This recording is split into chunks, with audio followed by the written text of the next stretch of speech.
오늘 말씀 나누겠습니다. 세 번째 장 3장 37페이지입니다. 37페이지.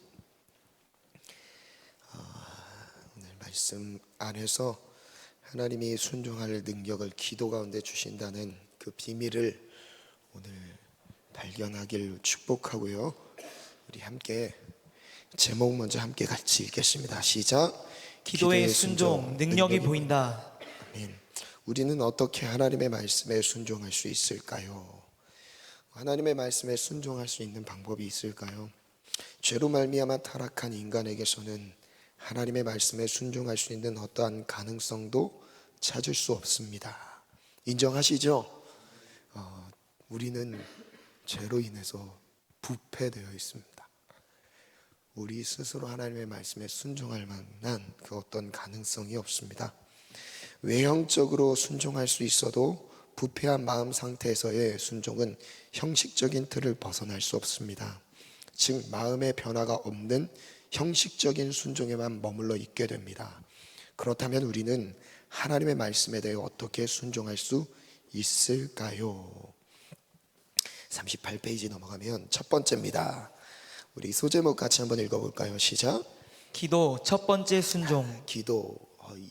오늘 3-1과 3-1 이 기도 첫 번째 순종 부분만 말씀 가운데 나누겠습니다.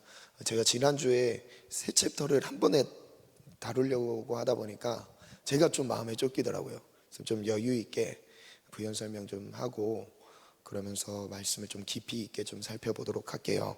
진도를 좀 천천히 나갈 테니까요. 여러분 잘 말씀에 집중하시면 되겠습니다. 첫 번째 질문인데요. 우리는 하나님의 말씀에 순종할 수 있을까요? 순종할 수 있을까요? 우리에게는 하나님 앞에 바로 이와 같습니다. 모든 사람이 죄인입니다. 그런데 이 죄인에는 두 종류의 죄인이 있습니다. 이 두 종류의 죄인이 있는데 첫 번째 종류는 율법이 없는 죄인이에요.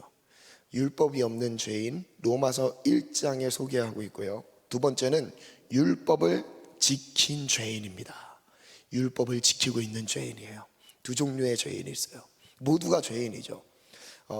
말씀에 보면 로마서 1장 18절 말씀부터 한번 먼저 볼게요. 1장 18절 말씀부터 보면 이 교재에 없는 내용입니다. 제가 읽어드릴게요. 하나님의 진노가 불의로 진리를 막는 사람들의 모든 경건하지 않음과 불의에 대하여 하늘로부터 나타나나니 이는 하나님을 알만하는 것이 그들 속에 보임이라 하나님께서 이를 그들에게 보이셨느니라.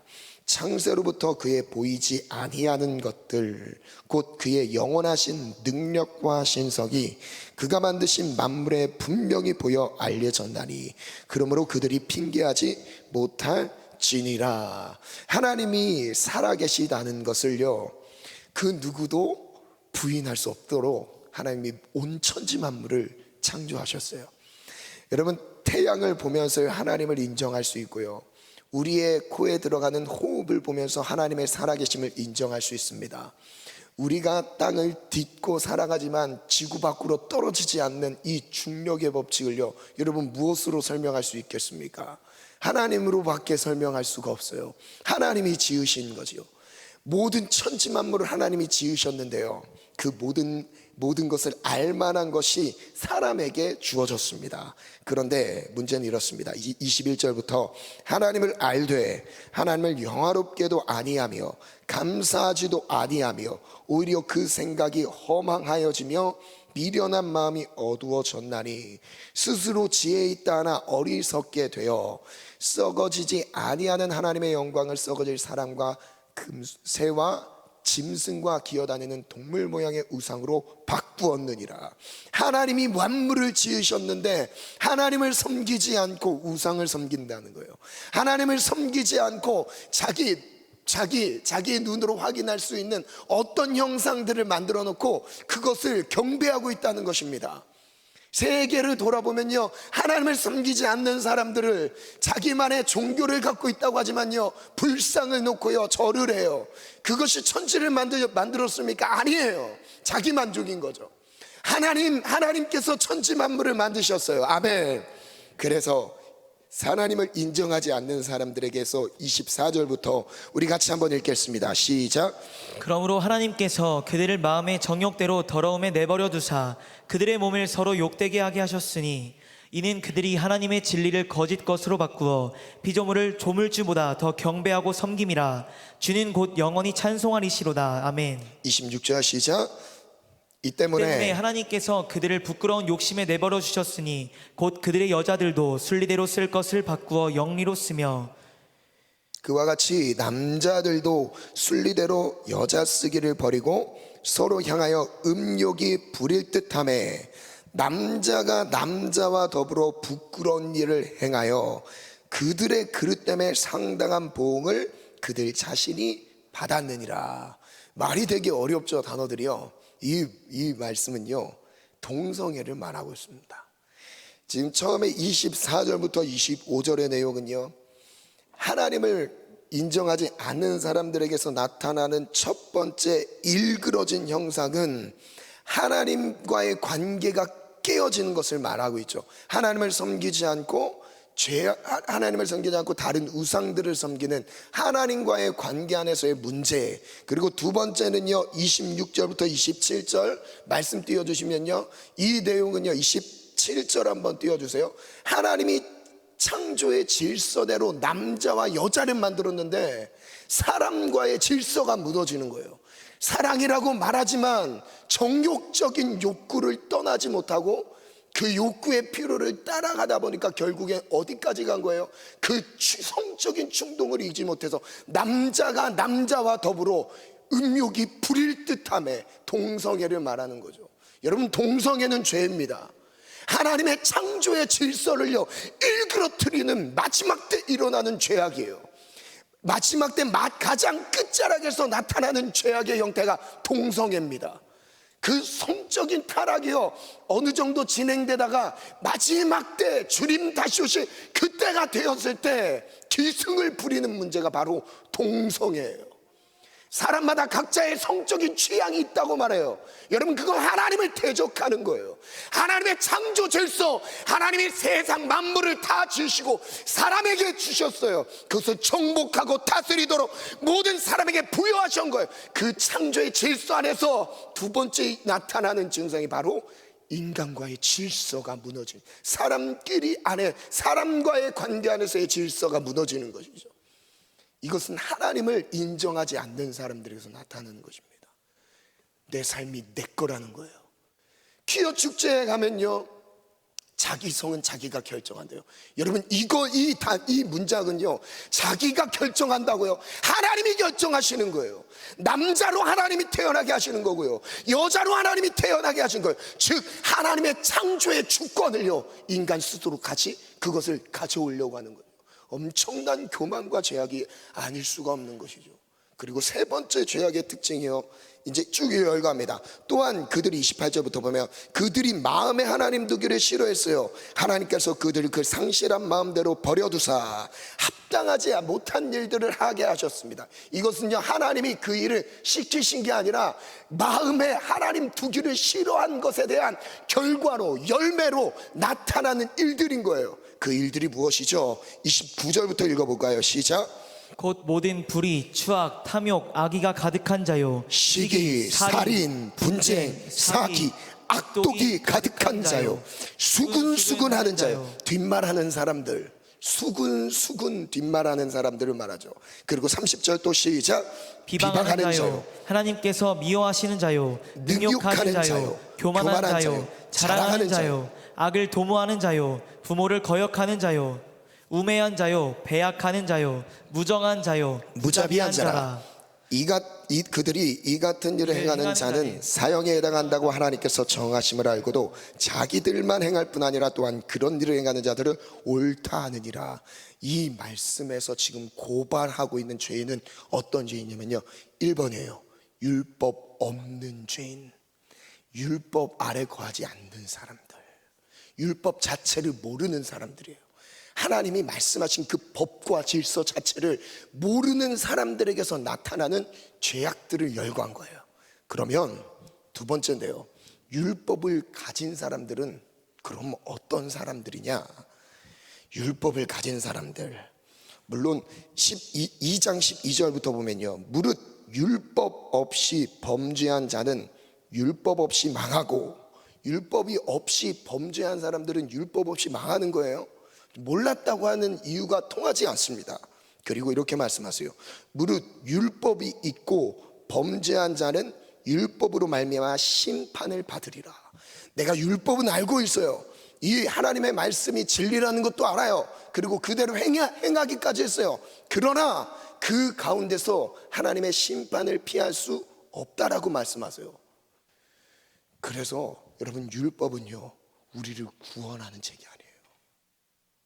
율법은요, 우리를 정죄하는 책입니다. 다시 좀 더 설명할게요. 13절에 보면 하나님 앞에서 율법을 듣는 자가 의인이 아니요 오직 율법을 행하는 자라야 의롭다 하심을 얻는다.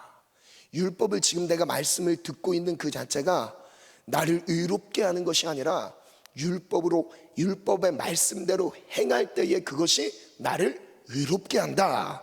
그리고 14절, 율법 없는 이방인이 본성으로 율법의 일을 행할 때에 이 사람은 율법이 없어도 자기가 자기에게 율법이 되나니 이런 이들은 그 양심이 증거가 되어 그 생각들이 서로 혹은 고발하며 혹은 변명하며 그 마음에 새긴 율법의 행위를 나타내느니라. 곧 나의 복음에 이른 바와 같이 하나님이 예수 그리스도로 말미암아 사람들의 은밀한 것을 심판하시는 그날이다. 하나님의 심판이 있습니다.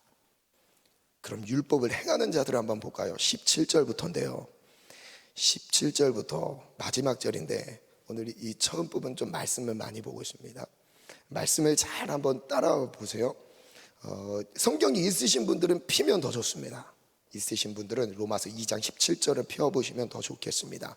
유대인이라 불리는 내가 율법을 의지하며 하나님을 자랑하며, 이 사람들은 지금부터 말하는 사람, 이 율법을 가진 죄인은 누구냐면요, 유대인들이에요. 유대인. 지금 율법 없는 죄인은 누구냐면 이방인들입니다. 다시 말하면 지금으로 끌어온다면 이것의 율법의 기준은 뭐죠? 내가 하나님의 말씀을 알고 있는 거예요. 하나님의 말씀을 알고 있는 사람들, 교회 밖에 있는 사람들이고요, 교회 안에 있는 사람들이라고 생각을 하시면 돼요. 유대인들, 즉 자칭 하나님의 선택받은 사람들이라고 말하는 사람들이죠. 하나님의 선택을 받았다고 말하는 사람들, 이 사람들의 죄악도 고발하고 있어요. 그 부분을 그 다음 절 또 한번 읽어볼게요. 율법의 교훈을 받아 하나님의 뜻을 알고 지극히 선한 것을 분간하며 맹인의 길을 인도하는 자요 어둠에 있는 자의 빛이요 율법에 있는 지식과 진리의 모본을 가진 자로서 어리석은 자의 교사요 어린 아이의 선생이라고 스스로 믿으리. 여기까지는 내용이 괜찮습니다. 빛이래요. 그리고 율법을 가르치는 자예요. 율법을 참 많은 것을 알고 있는 사람이죠. 그러나 21절, 그러면 다른 사람을 가르치는 내가, 유대인 네가, 다른 사람 말씀을 가르치는 내가, 하나님의 뜻대로 살아가고 있다는 네가 내 자신은 가르치지 아니하느냐? 도둑질하지 말라 선포하는 내가 도둑질하느냐? 내가 도둑질하는 것이 죄라는 것을 인식을 하고 있지만 내 마음 안에서는 남의 물건을 탐내고 있는 것이죠. 그걸 말하고 있어요. 그리고 또한 그 다음 절 볼게요. 가늠하지 말라 말하는 내가 가늠하느냐? 우상을 가증히 여기는 내가 신전 물건을 도둑질하느냐? 율법을 자랑하는 내가 율법을 범함으로 하나님을 욕되게 하느냐? 가늠하는 것이 죄라고 얘기하는 거죠. 여러분, 결혼한 뒤에 다른 여자와 잠자리를 갖는다, 잘못된 관계를 갖는다, 여러분 그 자체가 죄라는 거 인정하시죠? 가늠입니다. 간통죄예요. 그런데요, 세상 간통죄가 없어졌어요. 법적인 처벌을 받지 않습니다. 그래도 하나님 말씀 앞에선 죄예요. 심판받게 돼 있어요. 여러분, 그러나 이 간음이요, 예수님은 그 율법을 더 강화하셨는데 어떻게 강화하셨죠? 지나가는 자매라고 해야 돼. 여자를 보고 음욕을 품는 자마다 간음한 거래요. 이미 그 마음에서 간음했다고 말씀하셨어요. 간음한 것이 죄라고 말하는 내가 뭐라고 말씀하시는 거예요? 네 마음에 간음하고 있다는 것을 어떻게 스스로는 고발하지 않느냐 이거죠. 그래서 그 다음 절에 이렇게 말씀하세요. 기록된 바와 같이 24절 하나님의 이름이 너희 때문에 이방인 중에서 모독을 받는다. 하나님의 이름이 말씀대로 순종하지 아니하는 너희들 때문에 이방인 가운데서 모독을 당한다. 말씀대로 순종하는 것 같은 외형적인 모양은 갖춰져 있는데 내면 안을 들여다보니까 죽은 송장과 같은 자들, 바리새인들, 율법으로는 흠이 없는 사람들, 말씀에 대해서는 섭렵했어요. 많은 지식적인 내용은 알고 있어요. 그리고 실제 행하기까지는 했어요. 그러나 내면 안에서는요 순종이 되지 않는 자들을 고발하고 있는 내용이에요. 여러분 여기에 피해갈 사람이 있으십니까? 한 명도 없을걸요. 그래서 그 다음에 이렇게 말씀하세요. 내가 율법을 행하면 할례가 유익하나 만일 율법을 범하면 내 할례는 무할례가 되느니라. 이 할례는요 이스라엘 백성들에게 있어서는요 하나님과의 관계 안에서 선택받은 자라는 것을 표징하는 거예요. 할례를 받았다는 것은 구원받았다라는 하나님의 자녀라는 표징인 것입니다. 그래서 유대인들은요 태어난 지 8일 만에 남자의 그 생식기에 할례를 하죠. 남자의 껍질을 벗겨냅니다. 할례를 해요. 그것으로 무엇을 말하는 거예요? 세상과 구별됐다는 걸 표현하는 거예요. 세상과 구별하는 삶을 살겠다는 것을 하나님 앞에서 언약 백성이라는 거죠. 약속하는 거예요. 그런데 할례는 받았는데 그 언약적인 표징은 가졌는데 마음의 할례를 받지 않았던 유대인들이었어요. 언약적인 표시를 하는 그 표징 할례는 받았으나 하나님의 언약이 있어서 마음의 할례를 받지 못한 자들, 그 사람들이 바로 이 당시의 유대인들이었어요. 그리고 바리새인들이었던 거예요. 그래서 이 다음에 이렇게 말씀하세요. 그런즉 무할례자가 율법의 규례를 지키면 그 무할례를 할례와 같이 여길 것이니라. 즉 외형적으로 할례를 받았는지 안 받았는지, 할례자냐 무할례자냐 이게 중요한 게 아니라 실제 내 삶의 내면부터 하나님의 말씀 안에 순종하는 그 자체를 하나님이 할례로 받아주신다는 것이죠. 아멘. 그래서 이렇게 그 다음 설명합니다. 27절 또한 본래 무할례자가 율법을 온전히 지키면 율법 조문과 할례를 가지고 율법을 범하는 너를 정죄하지 아니하겠느냐. 무릇 표면적 유대인이 아니다. 표면적 육신의 할례가 아니다. 표면적으로 외형적으로 선택받은 사람처럼 예배 드리고 헌금하고 예배 와서 꼬박꼬박 예배를 드린다 할지라도 여러분 삶의 중심부, 내면의 중심부에 하나님의 말씀이 없는 사람은요 할례자가 아니래요. 언약 백성이 아니라고 말씀하시는 거예요. 여러분 더 중요한 건요 예배 드리는 것 중요합니다. 그러나 더 중요한 것은 우리의 영적인 의식이 깨어나셔야 돼요. 영적인 의식이 깨어나시기를 축원합니다. 아멘. 여러분 그 다음에 이렇게 말씀하세요. 오직 이면적 내면적인 거예요. 이면적인 유대인이며 할례는 어디에 할지니? 저를 따라서 봅니다. 할례는 마음에 할지니 즉 마음에 더러운 것을 자르는 것처럼 마음에 더러운 것을 잘라서 버리는 거예요. 마음의 할례를 받으라고 말씀하신 거예요. 귀의 할례를 받으라고 말씀하시는 거예요. 마음의 할례를 받은 자 곧 누구냐? 그리스도의 십자가 앞에 죽은 자. 그 십자가의 죽음을 나의 죽음으로 받는 사람들인 거죠. 영에 있고 율법 조문에 있지 아니한 것이라 그 칭찬이 사람에게서가 아니요 다만 하나님에게서니라. 지금 이 두 죄인을 설명하시면서 이제 교제로 들어갈 건데요, 이 두 죄인을 설명하면서 그 누구도 죄인 됐다라는 것을 피할 수 없도록 주님이 몰아가시는 거예요. 그래서 교제 갑니다. 로마서 3장 21절 보면 함께 읽습니다. 시작. 그러므로 율법의 행위로 그의 앞에 의롭다 하심을 얻을 육체가 없나니 율법으로는 죄를 깨달으니라. 저를 따라서 보다 율법으로는 죄를 깨닫는다. 죄를 깨닫는다. 정말 이 하나님의 말씀의 첫 번째 기능이요, 복음이 오기 전에 십자가의 죽음, 예수님이 우리의 모든 죄를 담당하신 그 십자가의 죽음이 오시기 전까지는 이 율법의 기능은요, 우리가 죄인됨을 고발하는 거예요. 너 죄인이다, 너는 하나님의 말씀을 지킬 수 없다, 죄인됨을 고발당하는 거예요. 여러분, 그러면 여기 보면 이 두 종류의 죄인 중에 누가 더 하나님을 빨리 만날까요? 성경은 이렇게 말해요. 율법이 없는 죄인이, 즉 이방인들을 말하죠. 하나님을 전혀 몰랐던 사람들. 그리고 이 이방인들을 성경에서는 그 이방인의 한 축을 어떤 사람들 설명하죠? 창녀와 세리들을 설명합니다. 바리새인들, 율법 가운데 행했던 바리새인 너희들보다 세리와 창녀들이 먼저 하나님 나라에 들어가리라. 왠지 아세요? 여러분, 이것은요 도덕적인 죄인입니다. 도덕적인 죄인, 도덕적인 죄인, 그리고 윤리적인 죄인. 자기 겉으로는 다 지켰어요.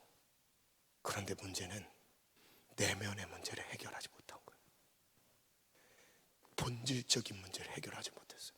그래서 스스로 죄인됨을 인정하지 않습니다. 아니, 내가 죄인임을 말하는 것이 인정하는 게 아니라, 여러분, 실제 죄인이란 인정하는 그 회개는요, 그 앞에 고꾸라지게 되어 있어요. 정말 여러분, 그 흉악범들이 포토라인에 딱 섰을 때 고개를 빳빳이 들 수 있을까요? 창피해서라도 고개를 숙입니다. 하나님 앞에 기도했던 응답받는 기도에 대해 말씀하셨을 때 보면 두 종류의 기도를 말씀하셨어요. 바리새인들은 기도를 하는데 서서 우러러 하늘을 쳐다보며 기도합니다. 그리고 감사의 제목들을 열거해요. 11조 내게 해주셔서 감사합니다. 저 죄인들처럼 죄를 짓지 않게 해주셔서 감사합니다. 그리고 반대편 구석에서 세리들, 창녀들이 기도합니다. 세리들이 기도해요. 무슨 기도를 했죠? 한 세리가 기도합니다. 저는 죄인입니다. 저는 죄인입니다. 그때 예수님이 말씀하셔요. 바리새인의 기도가 아니라 세리의 기도를 받으신대요. 자기의 죄인됨을 고백하는 자. 왜냐하면 예수님은 우리의 죄 때문에 오셨어요. 여러분, 오늘 예배 가운데 나의 죄악이 드러났으면 좋겠어요. 그리고 그 앞에 고꾸라지는 은혜가 있기를 원합니다. 이게 큰 축복입니다. 도덕적 죄인은요, 회개가 안 해요. 회개를 하지 않습니다. 왜냐하면 자기는 죄인이 아닌데요, 자기는 빚진 자가 아니에요. 복음 너무 쉽게 생각해요. 십자가, 날 위해 죽은 십자가, 너무 쉬운 거예요. 너무 쉬워. 무슨 하나의 공식을 외워두는 것처럼요, 예수님은 날 위해 십자가에 못 박혀 죽으셨어. 나 죄를 져도 다시 돌아가면 주님 다 깨끗하게 씻어줘. 여러분, 그 내용은 잘못된 게 아니에요. 그러나 마음은 잘못됐어요. 그 앞에 고꾸라지셔야 돼요. 십자가 앞에 엎드려지는 거죠. 그래서 그 다음에 보면요, 23절, 모든 사람이 죄를 범하였음에 하나님의 영광에 이르지 못하더니 그리스도 예수 안에 있는 속량으로 말미암아 하나님의 은혜로 값없이 의롭다 하심을 얻은 자 되었느니라. 모든 사람이, 우리 한번 그 말씀 한번 같이 읽습니다. 11장 시작. 하나님이 모든 사람을 순종하지 아니하는 가운데 가두어 두심은 모든 사람에게 긍휼을 베풀려 하심이로다. 여기서 그 다음 질문으로 가겠습니다. 율법의 기능은 무엇인가요? 무엇이죠? 죄를 깨닫게 한다. 여러분, 율법의 기능은 죄를 깨닫게 하는 거예요. 그래서 목적은 말씀을 볼 때마다 피할 수 없는 죄인임을 느끼는 겁니다. 점점 더 깊은, 이전의 죄가 아니었던 게 점점 더 깊이 죄인임을 깨닫게 하시는 거예요. 그래서 그 다음, 누가 죄를 범했죠? 모든 사람입니다. 우리 모두예요. 죄의 결과는 어떻게 나타났나요? 하나님의 영광에 이르지 못했습니다. 우리는 어떻게 의롭다 하심을 얻게 되죠? 예수님 안에 있는 속량으로 의롭다함을 받습니다. 그리고 하나님은 모든 사람을 어디에 가두어 두었나요? 중요합니다. 이 질문 정말 중요해요. 순종하지 아니하는 데 가두어 두셨어요. 아무도 순종할 수 없어요. 내가 최선을 다해서 온몸을 다해 순종하려고 해도 순종 자체는 될 수가 없습니다. 그래서 구원이 은혜인 거예요. 행위로 받는 게 아닌 거예요. 그래서 그 다음 하나님은 왜 가두어 두셨나요? 이유가 긍휼을 베풀기 위해서예요. 우리에게 긍휼하심을 베풀어 주시기 위해 순종할 수 없는 연약한 가운데 가두어 두신 거예요. 그래서 우리는 두 손 두 발 들고 하나님 살려주세요, 이 고백을 할 수밖에 없습니다. 자, 그 다음입니다. 그 다음 질문. 믿음과 행함은 어떤 연관성이 있을까요? 오직 믿음으로만 구원을 얻게 됩니다. 아멘. 인정하시죠? 그 다음에 구원에 이르는 다른 자격 기준이 필요한 것이 아닙니다. 그렇다면 하나님은 왜 순종을 강조할까요? 읽어볼까요? 그 다음 문장 시작. 순종은 구원의 조건이나 자격은 아니지만 구원받은 자들에게 나타나는 자연스러운 열매라는 것입니다. 자연스러운 뭐라고요? 열매인 거예요. 순종은 하려고 해서 하는 거는 순종이 아니에요. 순종은 순종이 되는 거예요. 내 마음에 사랑하려고 해서 사랑되는 게 아니라 사랑이 되는 거예요. 그건 우리가 할 수 있는 영역이 아닌 거예요. 그래서 필요한 게 하나님의 은혜인 거죠. 그래서 마태복음 7장에 보면 15절부터 볼게요. 여기 교재에 없습니다. 7장 지금 여기 이 5구절을 지금 교재 들어가기 전에 바로 나눌 거예요. 여기서 말하는 열매를 한번 볼게요. 열매. 마태복음 7장 15절부터 23절에 여러분 여백에 한번 적어두시면 도움이 될 것 같아요. 7장 15절을 보면 거짓 선지자들을 삼가라. 양의 옷을 입고 너희에게 나오나 속에는 노략질하는 일이다. 누구냐면 지금 유대인들, 말씀대로 살아간다고 하는 유대인들을 말하는 겁니다. 그리고 16절 이렇게 말씀하세요. 그들의 열매로 그들을 알지니. 열매를 말씀하십니다. 가시나무에서 포도를 또는 엉겅퀴에서 무화과를 따겠습니까? 못 따죠. 17절 함께 읽습니다. 시작. 이와 같이 좋은 나무마다 아름다운 열매를 맺고 못된 나무가 나쁜 열매를 맺는다. 저를 따라 선포합니다. 아름다운 열매를 맺는다. 아름다운 열매를 맺는다. 좋은 나무가 아름다운 열매를 맺고 아름다운 열매를 맺고 못된 나무가 나쁜 열매를 맺는다. 나쁜 열매를 그 맺는다. 열매에 대해서 강조를 하십니다. 그리고 그 다음에 이렇게 말씀하세요. 좋은 나무가 나쁜 열매를 맺을 수 없고 못된 나무가 아름다운 열매를 맺을 수 없다. 아름다운 열매를 맺지 아니하는 나무마다 찍혀 불에 던져진다. 열매가 아름다운 열매가 없는 자들마다 어떻게 된다고요? 그 나무가 찍혀서 불에 던져집니다. 여러분, 나무, 가수원을 생각해 봅시다. 사과나무를 심었어요.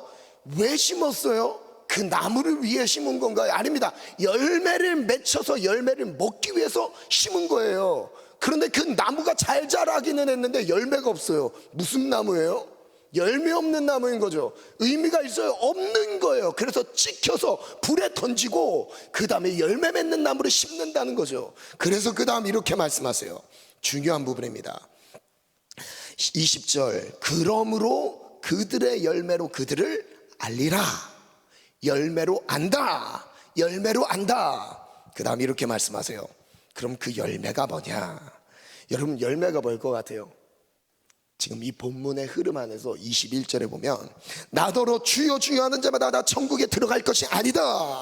하나님을 아는 사람들이 천국에 들어가는 게 아니에요. 하나님을 안다고 하나님의 이름을 부르는 사람이 천국 백성이라고 착각할 수 있는데요, 그게 아니라고 말씀하세요. 그럼 무엇이냐?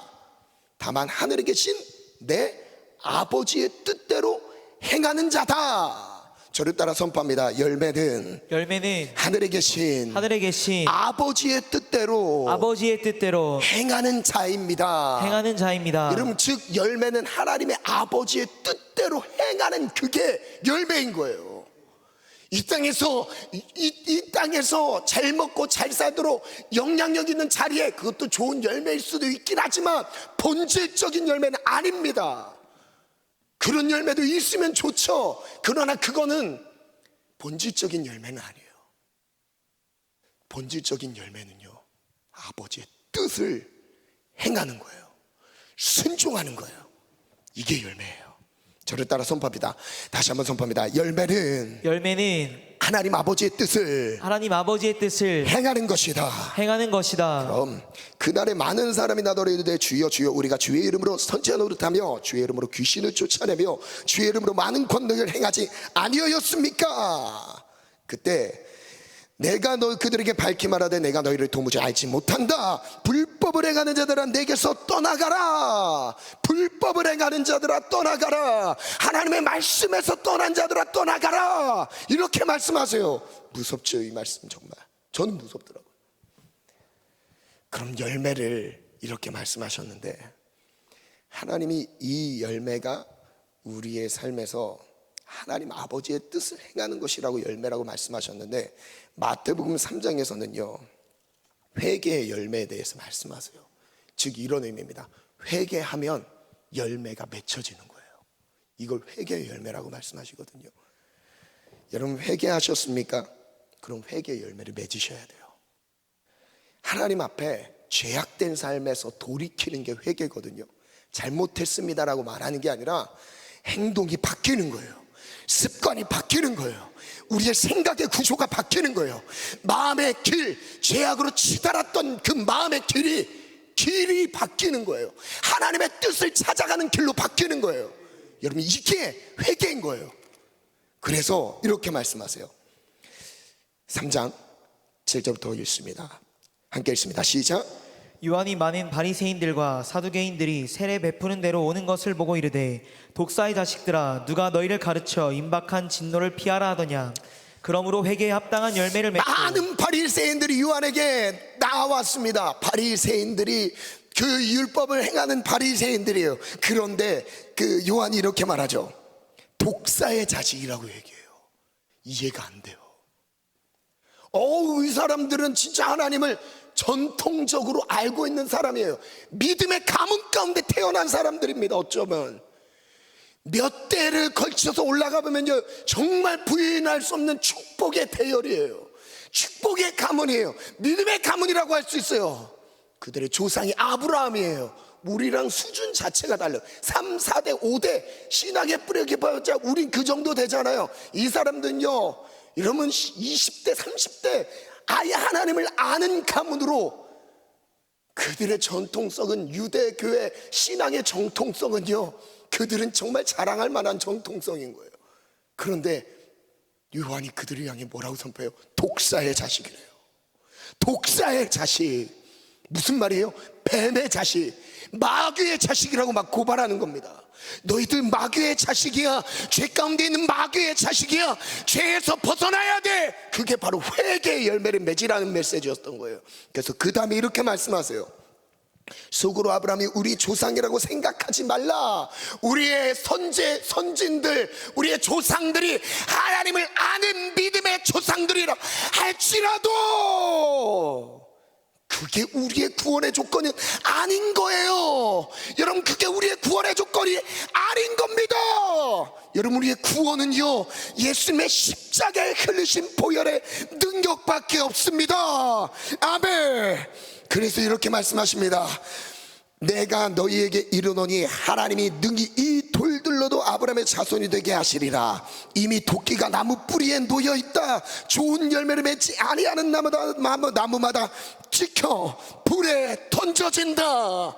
좋은 열매를 맺지 않는 나무마다 찍혀 불에 던져진다. 그래서 그 다음 절 우리 같이 한번 읽어볼까요? 시작. 나는 너희로 회개하게 하기 위하여 물로 세례를 베풀거니와 내 뒤에 오시는 이는 나보다 능력이 많으시니 나는 그의 신을 들기도 감당하지 못하겠노라. 그는 성령과 불로 너희에게 세례를 베풀 것이요. 무엇으로요? 성령과 불로. 성령과 불로. 예수님이 우리에게 열매를 맺게 하시는 건요, 성령의 열매라는 거예요. 회개의 열매, 그 열매가 이어져서 성령의 열매로 맺혀지는 건데, 그 성령의 열매를 갈라디아서 5장에는 16절 이하에 자세히 설명하세요. 그걸 보면 이렇습니다. 내가 이르노니 너희는 성령을 따라 행하라. 그리하면 육체의 욕심을 이루지 아니하리라. 중간에 생략할게요. 19절부터 볼게요. 육체의 일은 분명하니, 육체의 일, 나쁜 나무에게서 나타나는 열매는 이와 같대요. 음행과 더러운 것과 호색과, 색을 즐기는 거죠. 이 세 가지는요, 성적인 타락을 말하고 있습니다. 음행, 더러운 것, 호색. 이 호색은 동성애를 말해요. 음행, 더러운 것, 호색. 그리고 다음 절, 우상 숭배와 주술, 그리고 원수 맺는 것, 분쟁, 시기, 분냄, 당짓는 것, 분열함과 이단과 21절, 투기와 술 취함과 방탕함과 또 그와 같은 것들이다. 전에 너희에게 경계한 것 같이 경계하노니 이런 일을 하는 자들은 하나님의 나라를 유업으로 받지 못한다. 육체의 열매를 맺지 않는 자들, 나쁜 나무, 못된 나무, 나쁜 열매를 맺는 나무들은 찍혀 불에 던져진다. 열매로 그들을 알지니, 열매로 그들을 알지니. 여러분, 행위로는 사람은 속일 수 있어도요, 내면에 끓어오르는 죄악은요, 속일 수 없어요. 하나님은 속일 수 없다는 거예요. 하나님 앞에 죄인임을 고백하는 거예요. 하나님, 저는 죄인입니다. 저를 포함한 우리 모두가요, 하나님의 율법 앞에 고발을 당하고 있어요. 너는 죄인이다, 너는 죄인이다. 그래서 두 손 들고 항복하고 나가는 거예요. 나를 살려주세요. 구원자는 예수 그리스도밖에 없습니다. 그래서 성령의 열매, 좋은 열매는 이와 같이 말씀하십니다. 22절부터 읽습니다. 시작.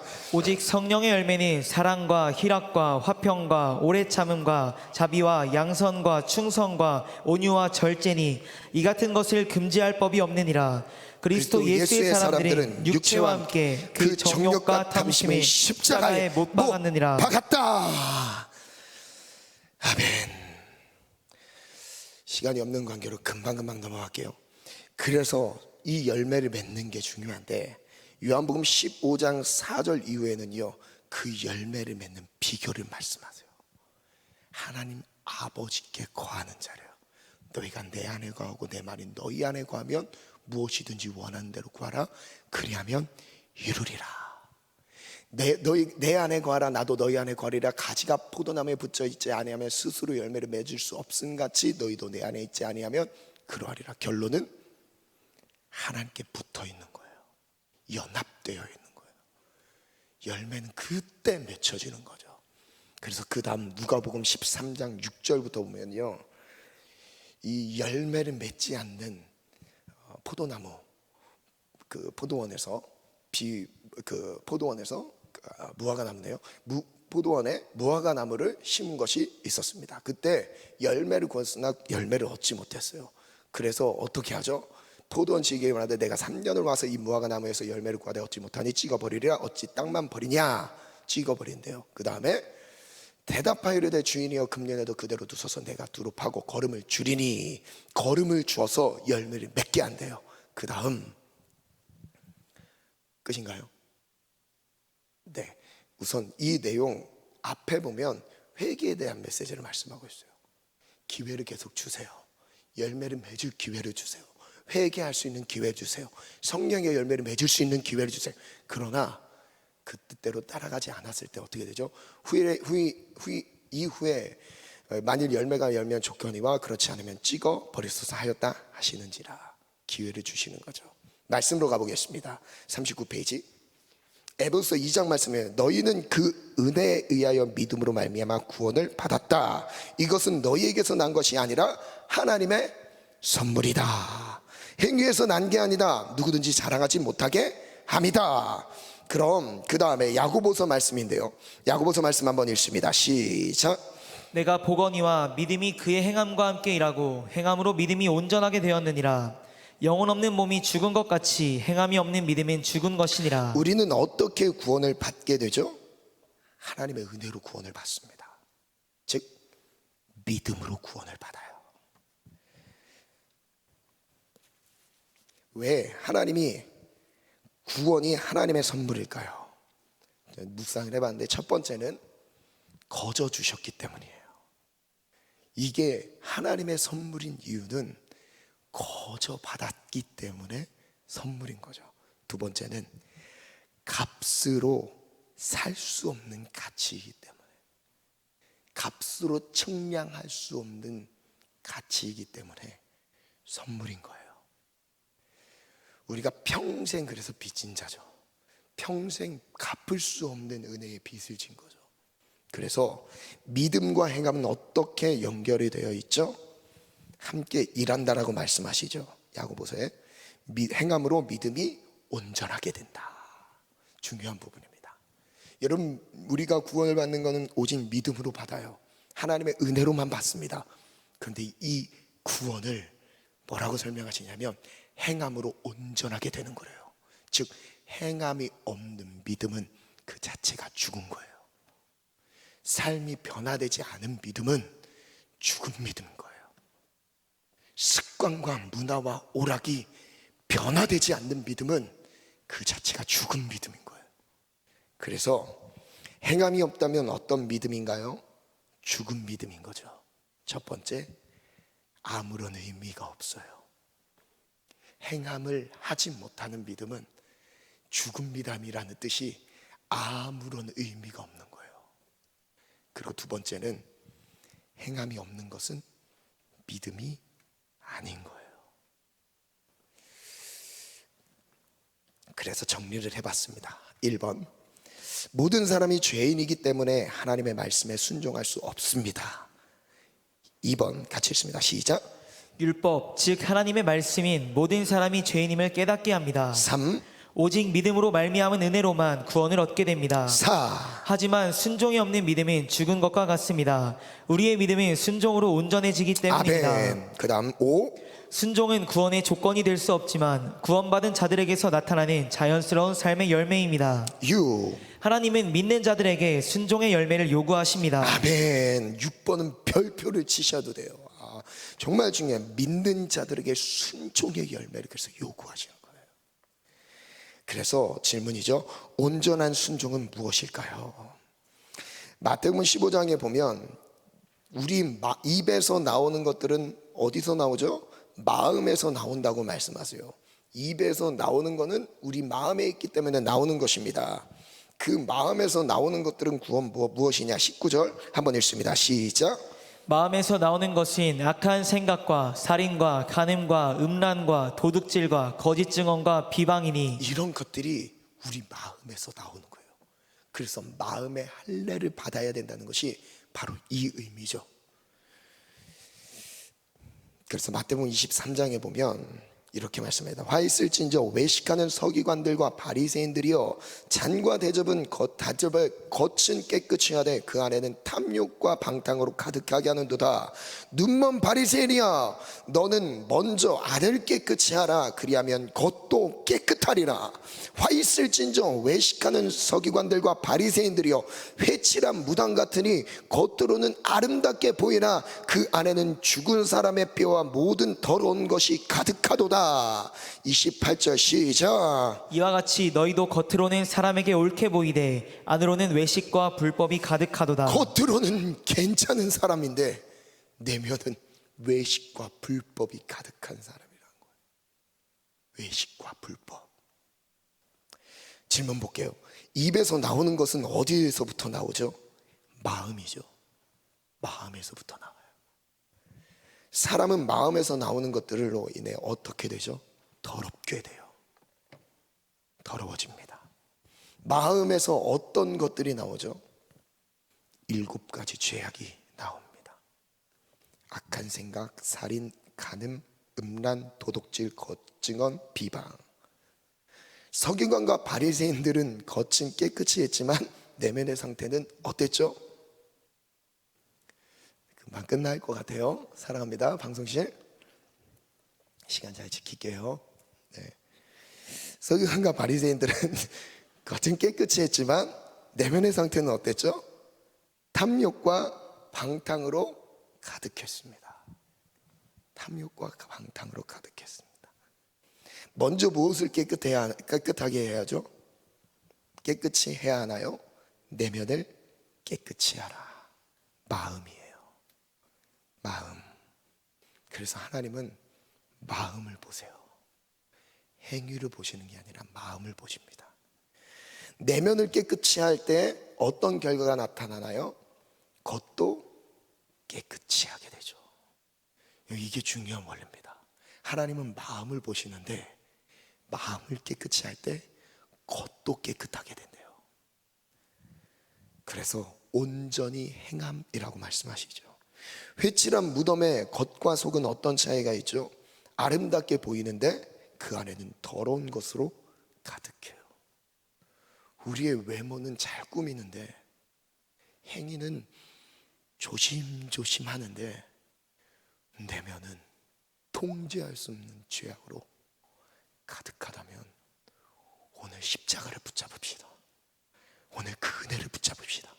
아멘.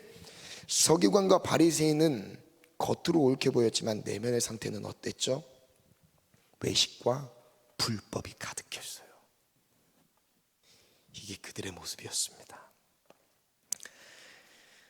마태복음 5장에 보면 그래서 예수님이 이렇게 말씀하세요. 함께 읽습니다. 시작. 내가 율법이나 선지자를 폐하러 온 줄로 생각하지 말라. 폐하러 온 것이 아니요 완전하게 하려 함이라. 쭉 읽습니다. 내가 너희에게 이르노니 너희 의가 서기관과 바리새인보다 더 낫지 못하면 결코 천국에 들어가지 못하리라. 행위에 대해서 강조하세요. 바리새인과 서기관들은 겉으로 드러나는 행위를 아주 깨끗하게 가꾸었는데 너희의 의가 그보다 못하면 천국에 들어갈 수 없다. 주님은 내면을 보시지만 내면만 보시는 게 아니라 내면으로 나타나는 열매를 결과로 여기세요. 내면을 보시지만 내면에서 나타나는 삶의 결과, 행위를 결과로 보세요. 율법이나 선지자를 완전하게 하려 함이라는 어떤 의미일까요? 구약의 율법의 기능을 제대로 실행하는 거죠. 죄인임을 깨닫게 하는 거예요. 예수님은 모든 사람이 즉 율법을 지켰다고 죄인에서 나는 예외라고 생각하는 사람이 분명히 있죠. 그 사람들이 바로 유대인들이었던 거예요. 그래서 예수님이 율법을 완전하게 하면서 아무도 그 율법에서 제외되지 않도록 죄인임을 빠져나가지 못하도록 주님이 완전하게 하셨던 거예요. 그래서 그분의 긍휼과 사랑을 완벽하게 드러내길 원하셨던 거예요. 그래서 누가 천국에 들어갈 수 있나요? 의로운 행위를 가져야 함. 정리합니다. 1번, 모든 사람들의 마음의 상태는 부패하였습니다. 어떠한 선한 것도 나올 수 없는 부패한 상태입니다. 우리는 부패한 마음에서 나오는 것들로 인해 더럽혀졌죠. 두 번째, 서기관과 바리새인들은 최선을 다해 율법을 지키며 겉모습을 깨끗이 가꾸었습니다. 하지만 그들의 내면 마음까지는 깨끗이 할 수 없었어요. 이것이 인간이 행할 수 있는 순종의 한계라는 거예요. 우리의 마음을 통제할 수 있는 힘이 우리 안에, 우리의 힘에 없습니다. 하나님께 달려 있어요. 그래서 여러분, 기도하는 사람만 순종할 수 있다는 거예요. 성령의 이끌림 받는 사람만 순종할 수 있다는 거죠. 그래서 세 번째, 외식하는 자란 겉과 속이 다른 상태를 말하는 거예요. 마음의 변화가 없는 상태에서의 순종을 말하는 거죠. 마음은 전혀 변화되지 않았는데 행위로서는 순종하는 것처럼 보이는 것, 이게 바로 외식인 거예요. 외식. 그래서 4번, 예수님은 믿는 자들의 행위가 온전해야 할 것을 말씀하셨습니다. 이것은 행위적인 차원에서가 아니라 내면의 변화에 따른 자연스러운 열매이며 결과입니다. 여러분, 그래서 내 내면의 변화가 없이도 순종하는 것처럼 보일 수 있습니다. 내면의 마음의 찔림과 찢김과 회복됨, 이 과정, 회심이라는 단어를 쓰죠. 예수님을 만난 이후 회심하는 거예요. 마음이 돌이키는 거죠. 이 회심의 과정이 없이도요, 겉으로는 순종의 외형을 갖출 수 있는 거예요. 그러나 이건 의미가 없어요. 그래서 중요한 문장입니다. 인간의 최선과 노력으로는 하나님의 말씀에 순종할 수 없습니다. 왜냐하면 우리에게는 마음을 변화시킬 힘이 없기 때문입니다. 그 다음 같이 읽어볼까요? 시작. 결국 모든 사람인 하나님의 말씀에 순종할 수 없고 불법을 행하여 하나님의 심판을 피할 수 없는 멸망 가운데 놓여 있음을 부인할 수 없습니다. 그래서 이 그림으로 한번 표현해 봤습니다. 두 가지 상태예요. 지금 왼편에 있는 건요, 행했어요. 외형적인 순종으로 보였어요. 겉은 반짝반짝하죠. 근데 속은 얼룩져 있습니다. 그리고 반대편, 오른편은요, 믿음으로 행함, 내면적인 순종이 겉으로도 보여지는 거예요. 여러분, 누구에게 구원이 임하냐? 바로 오른편이라고 말씀하시는 거예요. 오른편이요.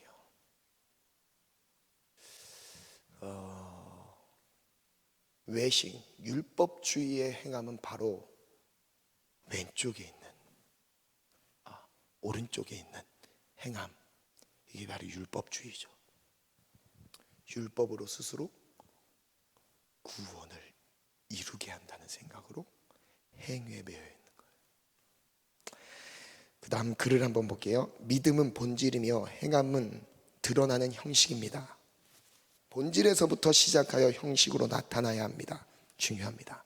다음 율법주의란, 그 다음 읽어볼까요? 시작.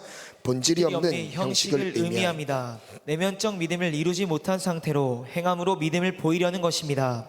우리는 끊임없이 본질에 충실해야 하며 본질이 형식으로 나타나는 믿음으로까지 나아가야 합니다. 완전할 수는 없어요. 모든 사람이 완전할 수는 없지만 그리스도의 장성한 분량까지 매일매일 성장하는 거예요. 예수님을 완전하게 닮을 수 있는 사람은 아무도 없습니다. 그러나 어제와 다른 오늘의 삶으로 예수님을 닮아가는 거예요. 오늘보다 내일 더 거룩함으로 예수님을 닮아가는 거예요. 그래서 끝없이 성화되어져 가는 과정인 거예요. 그것이 이 땅에서의 우리의 삶인 거예요. 어떻게 하나님의 말씀에 순종할 수 있을까요? 그 다음 말씀은 생략하고요. 그 질문을 볼게요. 하나님 아버지께서는 성령님을 왜 보내셨죠? 모든 것을 가르치십니다. 그리고 예수님의 모든 말씀을 생각나게 하세요. 누가요? 내 안에 성령 하나님께서요. 그리고 진리의 성령님은 우리를 어디로 인도하시죠? 모든 진리 가운데로 인도하십니다. 이게 성령님이 인도하시는 거예요. 그리고 정말 중요한 말씀이었는데 오늘 이게 본문 말씀으로 뽑았던 갈라디아서 5장 말씀입니다. 이 말씀 같이 읽어볼까요? 시작. 내가 이르노니 너희는 성령을 따라 행하라. 그리하면 육체의 욕심을 이루지 아니하리라. 18절 갑니다. 너희가 만일 성령의 인도하시는 바가 되면 율법 아래 있지 아니하리라. 유일하게 한 부류의 사람을 소개합니다. 율법 이상으로 행할 수 있는 사람, 성령으로 행하는 사람이에요. 그 다음 만일 우리가 성령으로 살면 또한 성령으로 행할지니 어떻게 하면 육체의 욕심을 이루지 않을 수 있을까요? 성령을 따라 행하라. 성령이 인도하시는 바가 되면 어떤 은혜가 따르죠? 율법 아래에 있지 않아요. 즉 율법의 통제에서 벗어나는 거예요. 지켜야 되는 틀 안에서 벗어나는 거예요. 왜냐하면 우리 안에 하나님이, 성령 하나님이 내 삶을 이끌어 주시는 거예요. 이게 구원받은 자들의 삶인 거예요. 여러분, 이 시대는요, 구원론이 잘못되었습니다. 어떻게 잘못됐냐면요, 입으로 예수님을 부르면 구원을 받는다 그래요. 여러분, 그 시대와 문화, 로마서가 쓰여져 있던 그 배경을 알면요, 예수님을 입으로 시인한다는 그 자체가 목숨을 예수와 바꾸는 거였어요. 죽을지언정 예수님을 고백한다는 의미였어요. 지금 구원론 자체가 흔들리고 있습니다. 여러분, 교회에 와서 구원받는 게 절대 아니에요. 믿음의 가정에서 태어난 것이 구원의 조건이 될 수 없어요. 예수를 믿는 거예요. 그리고 이 예수를 믿는 게 내면으로부터 변화되는 회심의 과정이 필요한 거예요. 통곡하며 무릎 꿇고 하나님 앞에, 십자가 앞에 매달리는, 하나님 저는 죄인입니다, 저를 살려주세요, 이 돌이키는 과정이 필요한 거예요. 그래서 우리는 무엇으로 살고 무엇으로 행해야 되죠? 오직 성령으로. 그 다음 말씀은 각자 집에서 한번 보시기 바랍니다. 어떻게 성령을 받는지에 대한 말씀입니다. 세 가지인데요, 성령을 받는 비결이에요. 하나님의 말씀이 임할 때 성령이 임합니다. 말씀은 하나님이기 때문에 그래요. 그리고 기도할 때 성령이 임해요. 주의 종에게 안수를 받을 때에 성령이 임해요. 여러분, 성령이 없는 순종은 순종이 될 수가 없습니다. 46페이지 볼까요?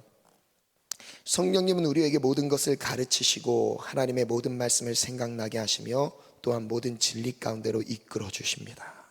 두 번째, 그래서 성령님을 따라 행할 때에 율법 아래 있지 않게 됩니다. 하나님의 말씀을 지키는 수준이 아니라 성령의 인도함을 받는 것 자체가 순종이 되는 것입니다. 여러분, 이 은혜를 사모하시길 바랍니다. 이게 바로 성령의 충만한 상태를 말하는 거예요. 성령의 충만한 가운데서 성령이 내게 말씀하신 대로 따라가는 거예요. 그래서 율법이 필요 없게 되는 거죠. 초월하는 삶인 거예요. 아멘. 그 은혜가 있을지어다. 즉 순종하는 것이 아니라 성령님에 의해 순종하게 되는 것입니다. 우리 마음의 변화가 일어나야 순종할 수 있기에 성령님은 우리 마음의 변화를 일으키시며 온전한 순종을 이루어 가십니다. 하나님께서 구하는 자들에게 성령님을 보내주십니다. 우리는 성령님이 임하기를 간절히 구해야 합니다. 그 다음 문장 한번 읽어볼까요? 시작. 그러므로 순종은 기도로부터 시작됩니다. 하나님은 기도를 통해 순종하게 하십니다. 기도 없는 순종이 순종은 아닙니다. 여러분, 기도로부터 순종이 되는 거예요. 그래서 기도할 때 성령을 충만하게 하시고, 내가 하나님과 관계 가운데서 조금은 지금 좀 멀어지게 느껴진다 할지라도 여러분, 기도하는 자리에서 회복이 되는 거예요. 내면이 회복이 되는 거예요. 그리고 하나님의 말씀을 따라 순종하는 길로 하나님이 우리의 삶을 이끌어 주시는 것입니다. 그 은혜를 사모합시다. 그래서 마지막 편인데요, 한번 띄워주시겠어요? 둘로 나눴어요. 형식적인 순종과 관계적인 순종이죠. 왼편은 형식적인 순종입니다. 자신의 최선, 노력과 의지로 순종하는 사람이에요. 최선으로 했지만 이게 순종처럼 보였지만 말씀대로 행했어요. 이게 바로 율법주의라는 거예요. 자기 힘으로 하는 거. 그러나 오른편 볼까요? 첫 번째 순종이 무엇이죠? 기도해요. 기도할 때 성령을 우리 가운데 부어주세요. 그리고 성령 하나님이 하나님의 말씀대로 따라가도록 인도하시는 거예요. 오늘 그 성령 하나님을 구하시길 바랍니다. 반주해 주세요. 기도는 첫 번째 순종입니다. 우리가 기도할 때 하나님은 말씀에 순종하게 하십니다. 기도가 없는 순종은 부분적인 순종으로 나타나지만 그것은 불순종과 같습니다. 또한 내면의 변화가 없는 형식적인 순종의 한계를 넘어설 수 없습니다. 중요한 문장입니다. 그 다음 읽습니다. 시작. 온전한 순종은 시작. 온전한 순종은 기도를 통한 성령님의 능력을 힘입어 순종하는 것입니다. 그러므로 기도는 첫 번째 순종이며 기도보다 어떤 순종도 앞설 수 없습니다. 어떤 순종도 기도보다 앞설 수 없습니다. 그래서 그만큼 담임 목사님께서 계속 일하기 운동을 합니다. 하루에 1시간이라도 우리 한번 기도해 봅시다. 도전하는 거예요. 한번 순종합시다. 한번 순종합시다. 오늘 찬양 하나님께 올려드리면서 주님보다 앞섰던 우리의 마음들이 있다면, 내가 아직 우리 지체들 가운데 전혀 복음에 대해서 모르고 하나님에 대한 그런 지식이 경험이 기회가 없었던 시절들이 분명히 있었을 거예요. 그러나 오늘 이 말씀을 의지하는 마음으로 우리는 둘 중에 한 죄인의 부류에 들어가 있습니다. 말씀을 모르면서 불순종하고 있든 말씀을 알면서 불순종하고 있든 우린 여기에 피할 수 없는 죄인들이라는 거. 그래서 그 가운데서 우리는 하나님의 말씀을 순종하려고 해도 되지 않는다는 거 반주해 주시겠어요? 오늘 이곳에 이 찬양의 가사를 하나님께 올려드리면서 내 마음이 앞섰던 것, 내 의지가 앞섰던 것을 내려놓읍시다. 그리고 성령이 인도하시는 받는 삶을 하나님 앞에 올려드리며 나아갑시다. 이곳에 계신 성령님, 우리에게 말씀하시고 우리 가르치소서. 닫힌 우리 맘 열어주시고 주의 빛으로 밝혀 우리를 인도하소서. 우리 다시 한번 고백해볼게요. 오늘 이곳에 계신 성령님, 우리에게 말씀하시고 우리 가르치소서. 닫힌 우리 맘 열어주시고 주의 빛으로 밝혀 우리를 인도하소서. 주님보다 앞서지 않고 겸손하게 주님의 말씀 기다리니 주님 손에 우리를 인도하 사랑으로 인도하소서. 우리 다시 한번 고백합시다. 오늘 이곳에 계신 성령님, 우리에게 말씀하시고 우리 가르치소서. 닫힌 우리 맘 열어주시고 주의 빛으로 밝혀 우리 인도하소서. 주님보다 앞서지 않고 겸손하게 주님의 말씀 기다리니 주님 손에 우리를 인도하 사랑으로 인도하소서. 주님보다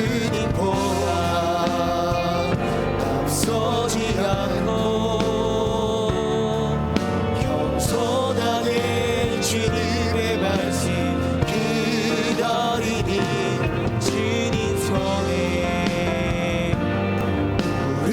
우리를 인도하 사랑으로 인도하소서. 주님보다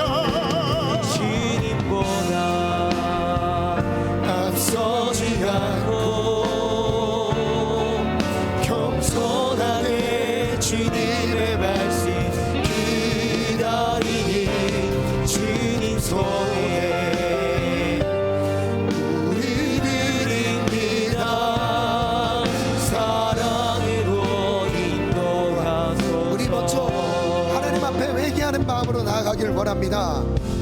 하나님의 말씀을 몰랐든 그리고 알고 있든 우리는 하나님의 말씀에 순종할 수 없는 죄인이라는 것, 하나님의 말씀을 순종할 마음의 변화 자체를 내 마음에서 읽어낼 수 없다는 것이 우리의 순종의 한계라는 것. 하나님, 저는 죄인임을 고백합니다. 주님, 하나님의 뜻을 따를 수 없는 죄인임을 고백합니다. 주님, 나를 받아 주옵소서.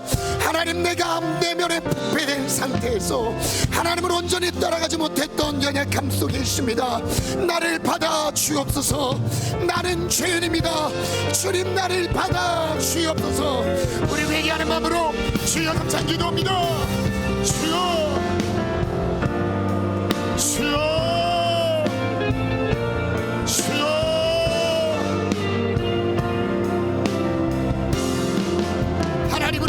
형식적인 순종으로 형식적인 순종에 매여있지 않게 하여 주옵소서.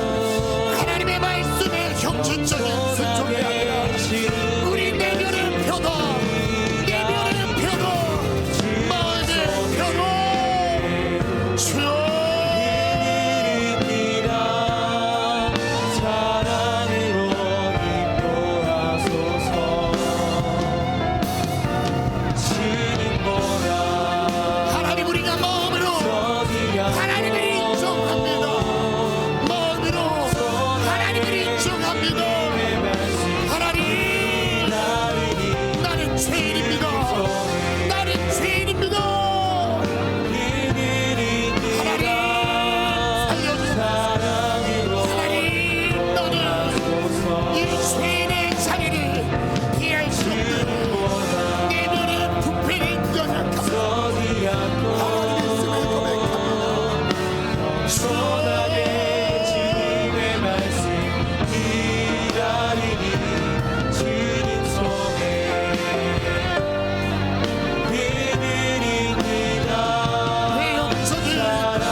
마음 주시옵소서.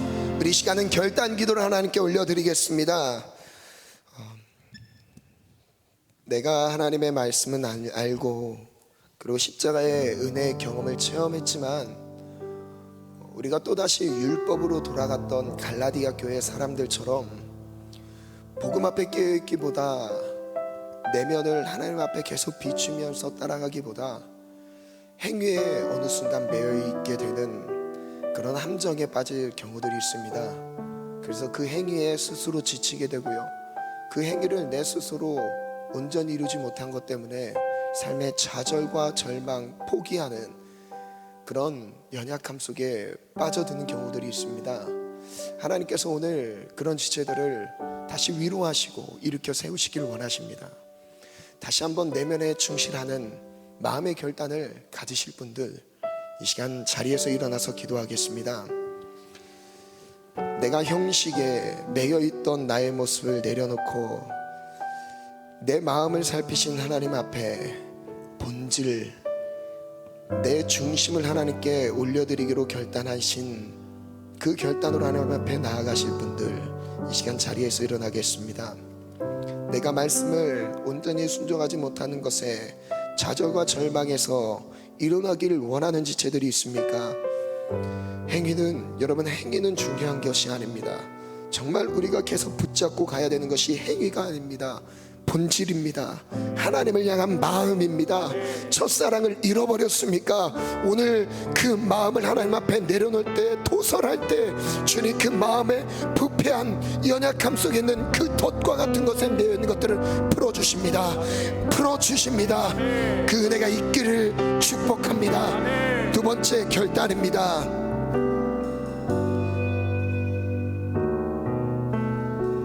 형식적인 삶 속에, 형식적인 삶마저도 하나님의 은혜로 이끌림을 받아야 하는 성령 충만함, 이 시간 성령의 충만함을 간절히 사모하는 지체들이 있다면 하나님 앞에 서 있다는 마음으로 자리에서 일어나시기 바랍니다. 성령의 충만함으로 순종하고 싶습니다. 내 힘과 노력이 아니라 성령의 충만함을 간절히 구합니다. 내가 성령의 능력을 의지함으로 하나님의 말씀을 따라가게 도와주세요. 성령이 인도하시는 바가 되면 율법 아래 있지 아니하리라. 성령이 인도하시는 바가 되면 율법 아래 있지 아니하리라. 하나님, 나에게 성령의 충만함을 주옵소서. 결단이 있으신 분들 자리에서 일어나겠습니다. 이 시간 하나님 앞에 마음과 정성을 다해 하나님 앞에 나아갑시다. 우리가 각자 기도 제목으로 주여 감상 기도합니다. 주여, 주여, 주여.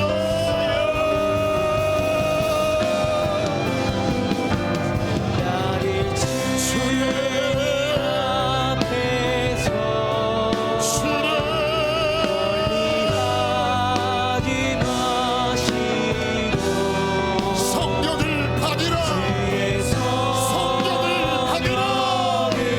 성령을 받으라.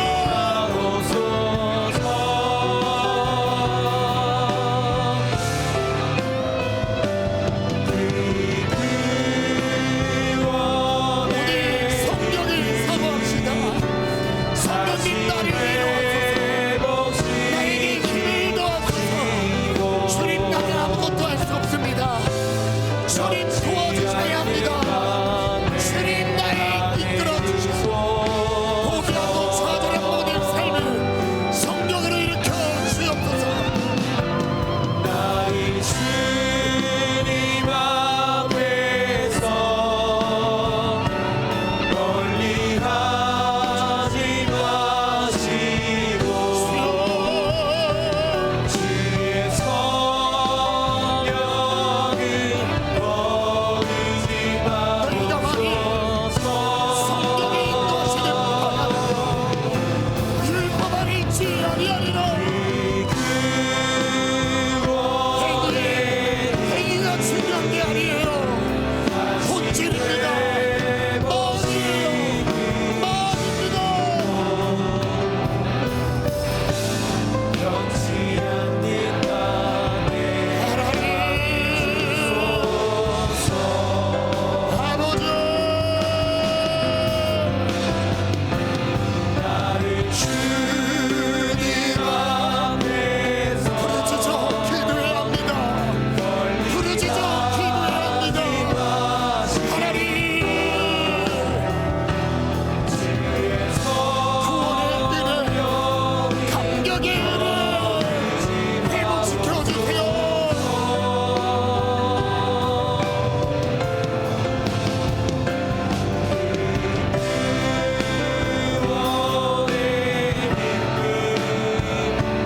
다시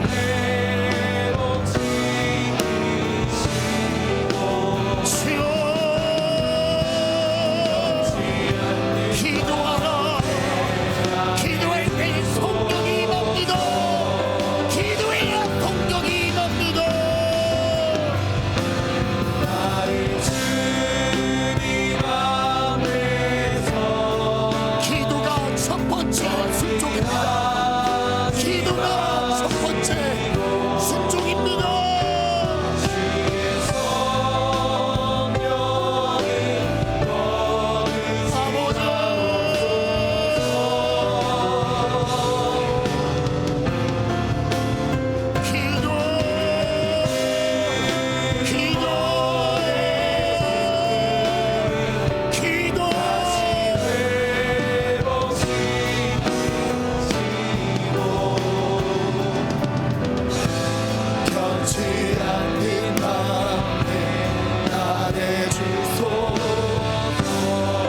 우리 시간 마지막 다시 한번 결단을 올려드리며 하나님 하나님, 제가 첫 번째 순종인 기도로부터 삶을 이끌어가겠습니다.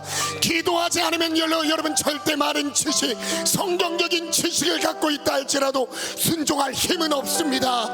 기도하는 자에게 주십니다. 기도할 때 성령이 임합니다. 기도할 때 성령의 충만함이 회복됩니다. 기도하겠습니다. 기도하겠습니다. 기도로 살아가겠습니다. 여러분, 기도하지 않는 사람들 교만한 자들입니다. 하나님의 뜻을 순종할 마음도 없는 사람들입니다. 기도, 모든 것을 기도부터, 본질부터 시작합시다. 기도의 삶을 무릎을 결단합니다. 무릎으로 살아가면서 더딘 것 같아요? 느린 것 같아요? 아니에요. 가장 빠른 길입니다. 기도하라.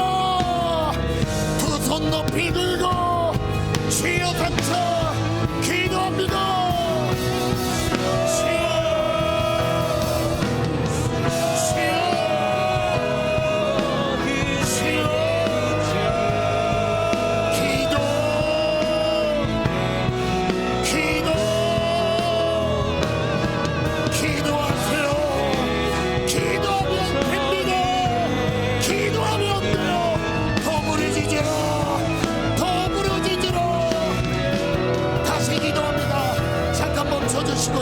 여러분, 폭발적으로 터져나와야 됩니다.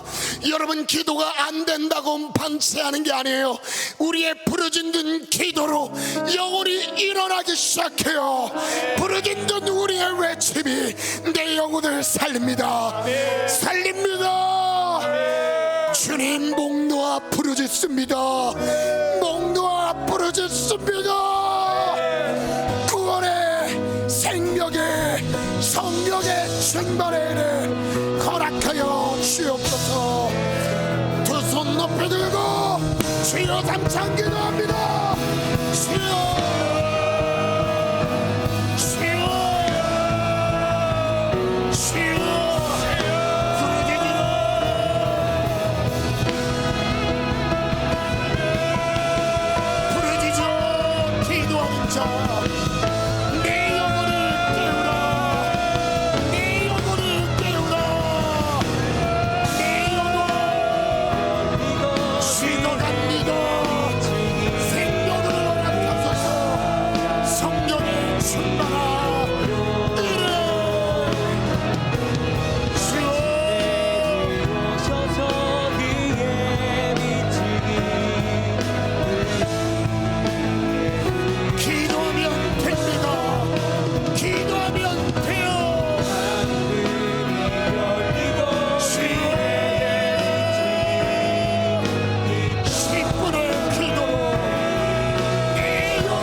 다시 부르짖어 기도할 때 여러분, 기도 시간이 중요하지 않아요. 간절함의 그 간절함과 하나님이 주고자 하시는 그게 만날 때 역사가 일어납니다. 여러분, 바디메오가 한 문장의 기도로 하나님을 만났어요. 다윗의 자손 예수여, 나를 불쌍히 여겨 주소서. 여러분, 많은 시간 장황한 기도를 드렸던 게 아닙니다. 간절한 한 문장의 기도였어요. 하나님, 내가 간절함으로 쏩니다. 하나님, 나를 만나주세요. 오늘 나를 만나주세요. 성령의 충만에 회복시켜 주세요. 여러분, 한 번에 부르지. 여러분, 그 기도 주님이 들으십니다. 여러분, 기도가 안 된다고 놔버리지 마세요. 여러분, 정말 간절히 한번 불러보세요. 기도할 줄 모르는 사람들이 있습니까? 주여만이라도 외치세요. 구경꾼 되면 안 돼요. 지금 주님을 부르세요. 언제든지 만나주십니다. 하나님이 지금이라고 말씀하십니다. 지금 회복시키신다고 말씀하셨어요.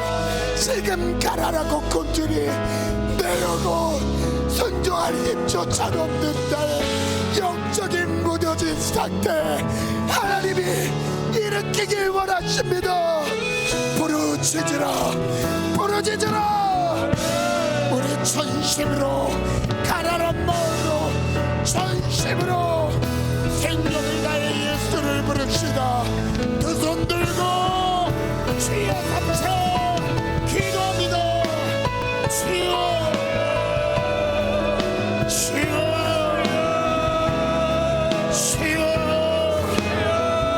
하나님 만나주세요. 하나님 만나주세요. 하나님을 찾으라. 하나님을 찾으라. 하나님을 찾으라. 외식하는 바리새인이 되면 안 됩니다. 서기관들이 되면 안 돼요. 하나님을 찾아요. 하나님을 간절히 주여.